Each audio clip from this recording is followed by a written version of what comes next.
We have kind of a simple topic to talk about today, but it's something that I feel like a lot of people don't really think about on a daily basis. That's probably because they're normal, but maybe this is something that will pique your interest and you'll be able to uh, explore it further with your own investigation. So, I'm gonna start drawing a chart here, but I'm gonna try and introduce what I'm talking about while we go. So, basically, when you start a geometry class or some sort of logic and proof class with math, there is a simple argument. Um, it's a concept that is initially introduced to you. I actually talked about this in my philosophy class at college for my gen eds as well. So it's not necessarily strictly a math topic, but because it was somewhat math related, just because math is logical in general, we I decided to use the math background just because it seemed more fitting than the paint background with the dragon and the paintbrush. So, um, uh, what we're talking about is a conditional argument. And so, what a conditional argument is, I am completely shanking this word, conditional argument. So what it means to be a conditional argument is that so it doesn't necessarily have to fill this exact format, but this is what we usually think of a conditional argument being. And so this argument is if blank, then blank. So these blanks have names. The if clause is the hypothesis, and the then clause is the conclusion. So if something hypothesized happens, then something will happen because of that, and that is your conclusion. So this is the general format that we're working with, but there's a lot of things we can play around with this. So that's why I made this chart. So what we're going to do is this is going to be the negation column, and this is going to be the flip column. These will make sense in a second, but I'm going to put a line here and a line here. So this is the negate rows, sorry. So we're going to say yes negated and no to negated, and we're going to put yes flipped over here and no flipped over here, just so we have both of the yeses, the no's right here in this corner and both yeses over here. That might seem somewhat backwards, but so what we're going to be talking about is the statement if P, then Q. So basically, our P here is our hypothesis, and our Q is the conclusion. So what we can do with this is we can check out to see. So let's say that the original statement, if P then Q, was correct or true. Then there's some things we can check to see if the other orientations of those statements are true. And if they are, or if they aren't, we can learn a little bit more about that statement. So the original is not negated and not flipped. So we're going to write that here. This is going to be called the conditional, just because it's the original conditional argument that we were talking about. So this is if P, then Q. I'll put a little tail there to get a little bit more differentiation. So then so we're just going to populate the rest of this table. So what happens if we flip this around? And by flipping it around, I mean if Q, then I realized I just wrote the right there. So then P. So this is actually called the converse. of the statement. So this is a converse statement compared to this original conditional statement. So we'll get into some examples of this in a second, but I'm just trying to populate the table for right now. So we can look at what would happen if we negated the original statement. So that would mean if not P, then I keep leaving out letters and then not Q.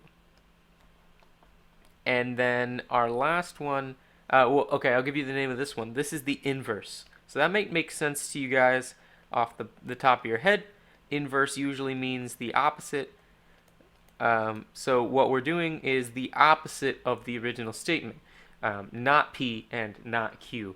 And then one word that I simply love, and I don't know that I use it that often in everyday conversation, but I try to use words that I like in everyday conversation. This word is contrapositive. So the contrapositive of the original, I left out so many letters. Sitive. All right. The contrapositive of the original statement is to do both the flip and the negation. So if we have if not Q, then not P. So I realize that now that I've written this out, if someone were to look at this, they probably wouldn't be able to actually read it. So I'm going to try and clean it up. But we can get into some actual examples. So if we start out with the conditional, let's go with a great example in geometry of squares and rectangles. So let's pick a true statement for our conditional. If an object is a square, then it is a rectangle. So our P in this situation is an object is a square, or if is a square, that's our P, that's our hypothesis. And then our Q is a rectangle. So if it is a square, it is a rectangle, or then it is a rectangle. So that's our conditional. So then we can look at some of the other situations here. So let's just see if these other orientations are also true. So if we look at the converse, if something is a rectangle, then it is a square. Well, that's not always true, because a square is a small subset of all rectangles. So because it is incorporated in rectangles doesn't necessarily mean that all rectangles are squares. So if we look at the inverse, if the object is not a square, then it is not a rectangle.